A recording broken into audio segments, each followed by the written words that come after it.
What's up, Renegade Nation? Before we begin the video, I want to give a shout out to our most recent Patreon supporters and YouTube members.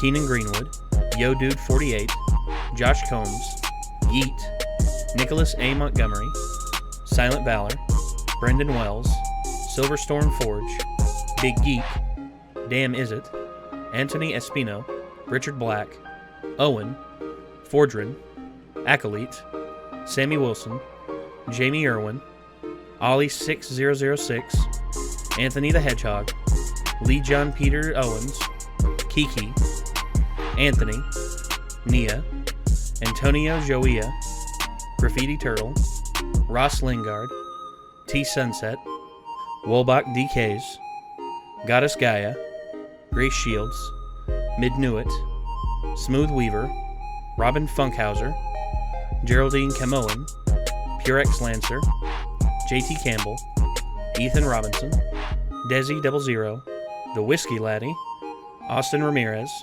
Liam McCabe, King Mr. Mew, and I'd also like to give a shout out to our executive producers Joshua Fix, The Gimpster 101, and Bevan Berman. Thank you all very much for your support.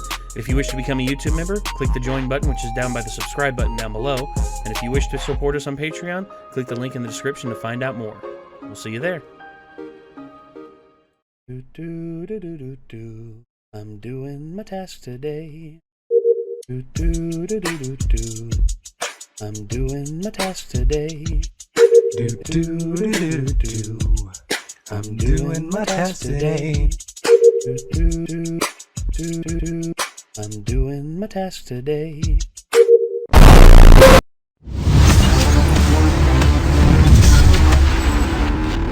Hello, Internet. Welcome to Renegade oh, for God's sakes. Ever since I started doing these solo things, people keep telling me, you should just call it Renegade Reacts, too. It's like, well, yeah. Honestly, ever since we started letting Notes do the thumbnails for us, it's been interesting because he's played around a bit with the titling and everything. You'll actually probably see it whenever you click on the title of this video. But, yeah, so, game theory, Mario's secret firepower is rocket fuel. Once again, Mr. Matthew Patrick, you never fail to make me just go, for real? Okay. Let's see your rationalization on this. So, we're gonna go ahead and just get on into this. This is game theory. Mario's secret firepower is rocket fuel. Shall we? We shall. Here we go.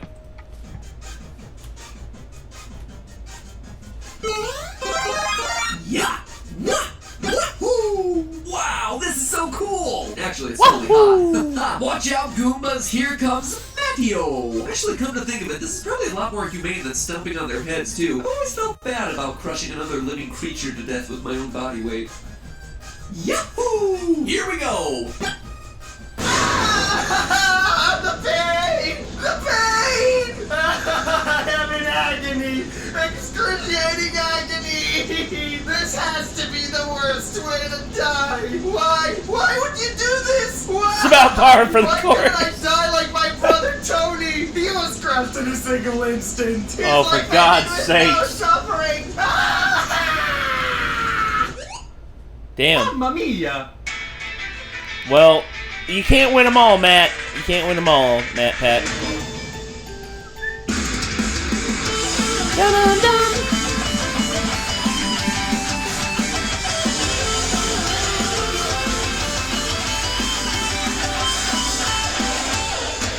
Hello, Internet! Welcome to Game Theory, the show that's like a super mushroom for your brain, making it grow to twice the size, which also means that it'd be so big that it barely fit into your skull anymore. Oh! Yeah, you literally would die. What have I done? So many big-brained, tiny-skulled theorists out there. Anyway, Super Mario 3D. I got a big brain. Switch. I gotta say it's great news because it's true. Actually, I got a big skull. I don't know if I have a big brain. I think there's some extra room in here for expansion. Although, you know, I'm afraid if that happened, you know, I'd be too smart for my own damn good. Probably one of the Wii U's best titles, which, come to think of it, ain't as high of praise as I originally thought, considering the top 10 list for that system includes a remake from 2 generations before, a cross-platform indie game, a less good version of a Switch game, and the original tech demo that it came packaged with. Not a lot of competition there. Nintendo Land, though, is still pretty hype, dude. Especially the Luigi Ghost game. It's also great news because it gives me an excuse to talk about the popular plumber and one of gaming's most iconic power-ups, the Fire Flower. This one's been around since the original Super Mario Bros. and has made an appearance in basically every Mario game since. Even Super Mario Odyssey, which replaced the traditional Mario power-ups with cat powers, still managed to squeeze in a cameo appearance for the Fire Flower, with Peach showing up wearing a traditional kimono in Bowser's Japanese-inspired fortress, decorated with, you guessed it, the Fire Flower. Anyway, we all know how this works, right? Needs no introduction, considering it is the most iconic power-up of all time. I feel like that's not even overstating it. I think the mushroom is the most iconic power-up. Because even though, you know, technically it's to get Mario big, it still counts as a power-up. I would say the mushroom is the more iconic power-up. Mario and Fire Flower. I mean, name a more iconic duo. You can't, but you can try down in the comments below. Name a more again, Mario and mushrooms.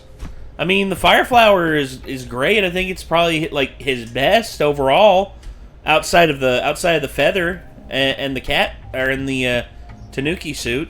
There's a lot of Mario power-ups, but I would say the Fire Flower.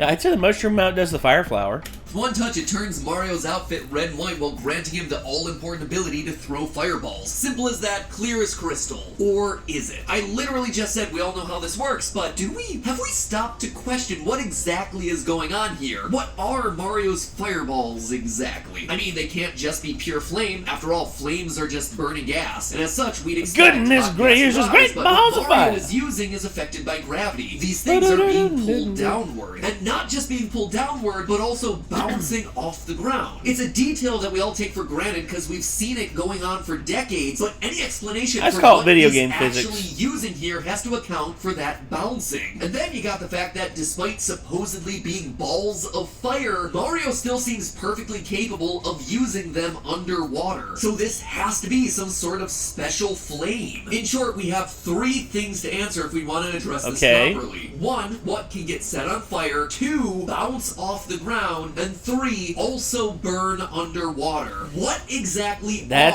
Mario's fireballs? It's a simple question with a not-so-simple answer, and that makes it the perfect topic for game theory. Now, this isn't the first time that I've tried to tackle the topic of Mario's fireballs. Back in 2017, I did a collab with Grant Thompson, the king of random, to solve how R.I.P. Grant.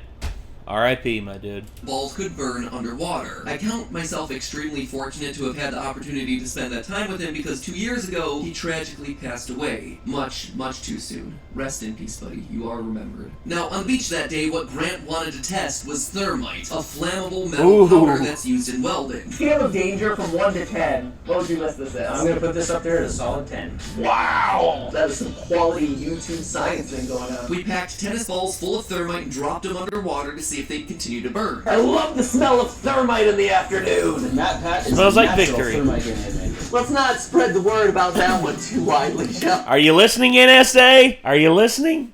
How about you, TSA? Now Matt Pat's on a no-fly list. Congratulations. Please. And the conclusion was that, yeah, Thermite did manage to continue burning while submerged in water, giving us underwater fireballs. See, if I was a Koopa, I would totally be afraid of that. I'm a human and I'm totally afraid of that. So, good job, Mario. However, while it did prove the point of underwater fire, I wasn't convinced that we had solved what Mario's fireballs actually were. I mean, 1, I don't think Mario's carrying around extra tennis balls in his overall pockets just to load up with flammable powder, but more importantly, you never know. The Thermite reaction leaves behind molten iron, and I just don't see a lot of slag metal laying around the Mushroom Kingdom after I'm done rampaging through it with my fireballs of death. Which means today, I want to look for an alternate solution. To start with, we need to establish one thing. Mario's fireballs aren't just pure fire. In fact, technically technically they can't be pure fire because, well, fire isn't actually a thing. Fire is a chemical reaction that produces, among other things, a flame, which is the hot gas that you probably mentally picture when you hear the word fire. Now, why bother to make the distinction between fire and flame? Well, we know that a pure flame wouldn't look like what we see Mario tossing. Pure hot gas wouldn't bounce along the ground like a rubber ball. Obviously, Mario is throwing some kind of chemical cocktail that's able to sustain an ongoing combustion reaction. It's more of a flaming projectile. Thus, Mario's fireball wouldn't be a ball of fire so much as it is a ball on fire. Of course, that still leaves us with the obvious question, a ball of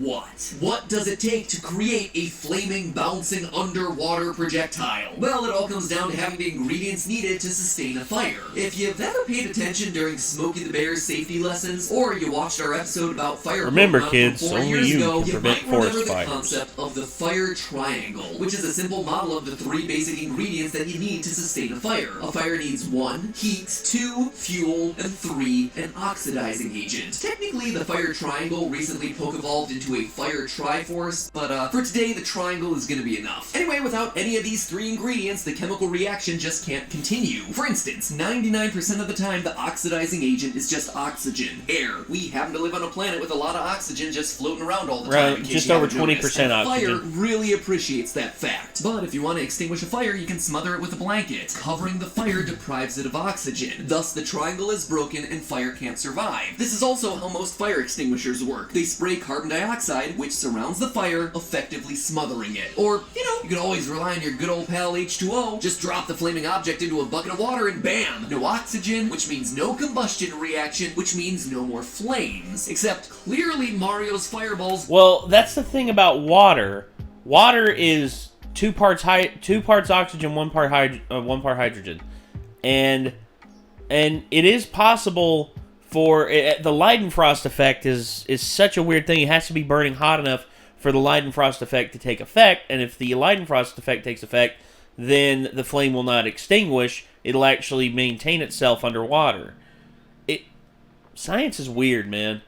Yeah, water is the compound. Actually, I'm just gonna let Matt Pat keep going. Underwater, Let's see what conclusion he comes to. How? Or as one popular Japanese VTuber put it, Water in the fire! Why? Water in the fire! Why? well, like I said, 99% of the time, You're asking the real oxygen is questions. oxidizing agent for a fire, which leaves 1% of the time when it's not, and Mario's fireballs apparently fall into that 1%. A rare edge case, a situation where you use an oxidizing agent other than O2 to create your fire. Now, you don't have to be a rocket scientist to figure this stuff out, but it would help, because this is one of the big problems that actual rocket scientists have to deal with. Think about it. In space, there's no air. That means that in space, there's no oxygen floating around to be a part of your combustion reaction. So how do you get a combustion reaction in the vacuum of space? Well, one answer is to bring along your own oxygen in liquid form. That's what was used by the Aerojet Rocketdyne RS-25 engine that was used on the NASA space shuttle. Though that probably isn't going to work as well for Mario's purposes, considering that liquid oxygen needs to be stored at very, very, very, very, very, very, very low temperatures. We're talking in the minus 400 degrees Fahrenheit or negative 240 Celsius range. In fact, the RS-25 is actually classified as a cryogenic rocket engine because it's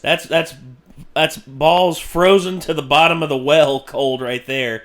propellants are stored at such low temperatures. Now, I know Mario can handle the cold. He does tend to run through icy landscapes in just his overalls. But carrying sub-zero cryogenic ice balls in his pants only to ignite them later doesn't make a whole lot of sense. But really, any source of oxygen will do. For instance, the reason thermite powder was able to burn underwater in that King of Random experiment was that it's made of aluminum powder and iron oxide. The aluminum metal acts as the fuel, and the iron oxide, as you might be able to tell from the word oxide, provides oxygen, just like OxyClean is Powered by the air you breathe, activated by the... Actually, is it 2 parts hydrogen or 1 part... hold on. Real quick. H2O.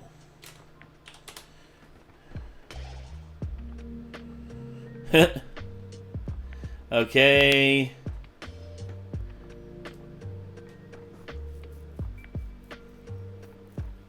The compound is, let's see. Oh, it's 2 parts hydrogen, 1 part water, or 2 parts hydrogen, 1 part oxygen. Sorry, my brain. Ugh. This is why I failed chemistry class, y'all.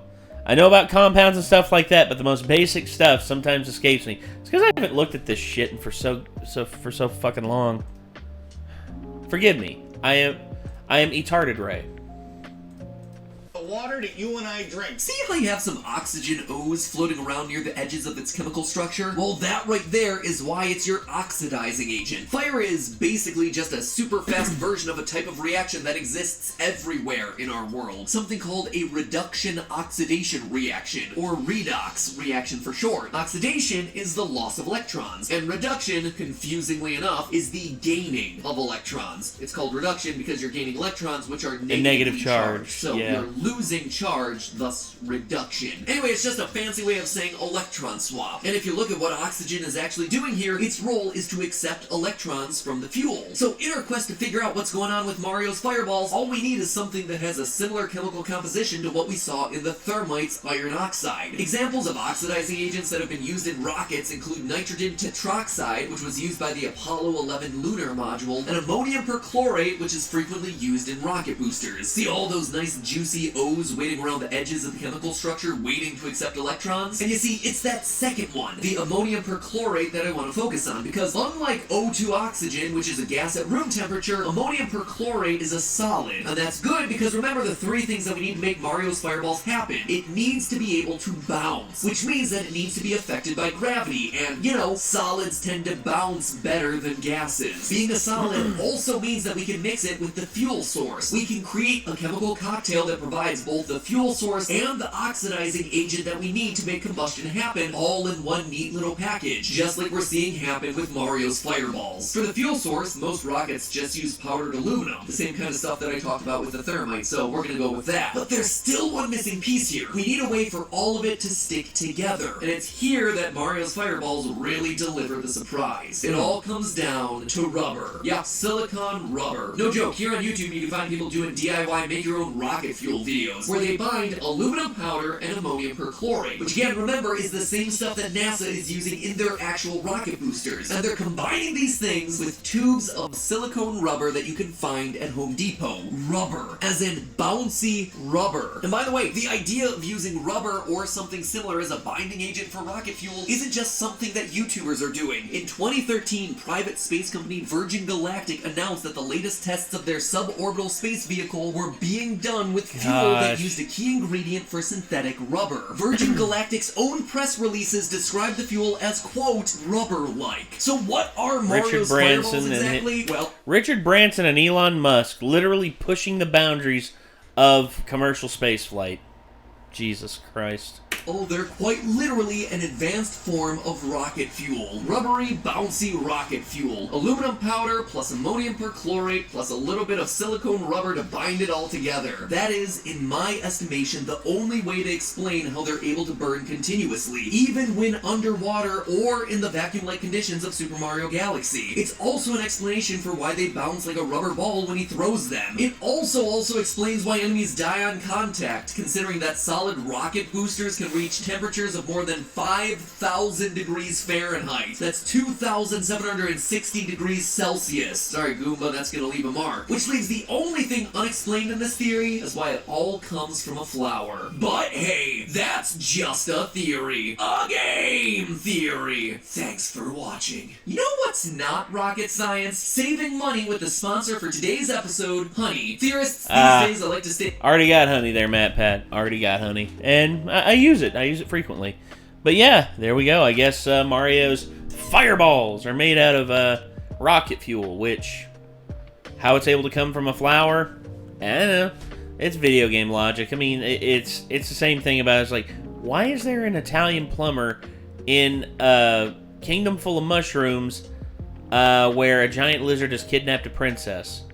And there also just so happens to be another princess named Pauline, whom you used to date, and was kidnapped by a giant monkey named Donkey Kong, and who also has a son named Donkey Kong Jr., and then there's Diddy Kong, Dixie Kong, and then the whole DK crew.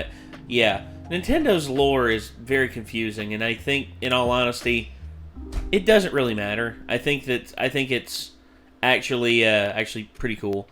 But good lord. So again, game theory, throwing an interesting theory out there. I mean, I don't know. I don't attribute it. It's fun. It's funny. I can't, you know, I know there's a lot of people out there who shit on MatPat, and you know, if you know, game theory is not your cup of tea, then why are you watching? I'm watching this because I want to hear the mind of MatPat, which is, you know, an interesting mind, but I want to know what how the mind of MatPat arrives at one destination. Anyway, gosh. All right, so game theory: Mario's secret firepower is rocket fuel. What did you all think? I mean, do you all think that this theory holds water? I personally, again, it's a video game, so it could. I mean, it's just a theory. A game theory. Okay, sorry. I'll knock it off. But yeah, I think this is really good. I mean, MatPat always killing it hosting this thing, and a lot of people asked us to watch this on our Discord, and yeah, here you go, guys. Sorry it's just me. I know I'm not that entertaining, but what am I gonna do? I'm trying to fill the requests as much as I can. Anyway, so this was game theory.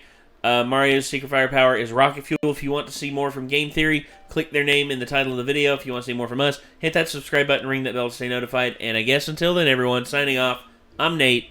I'll see you then. Peace out.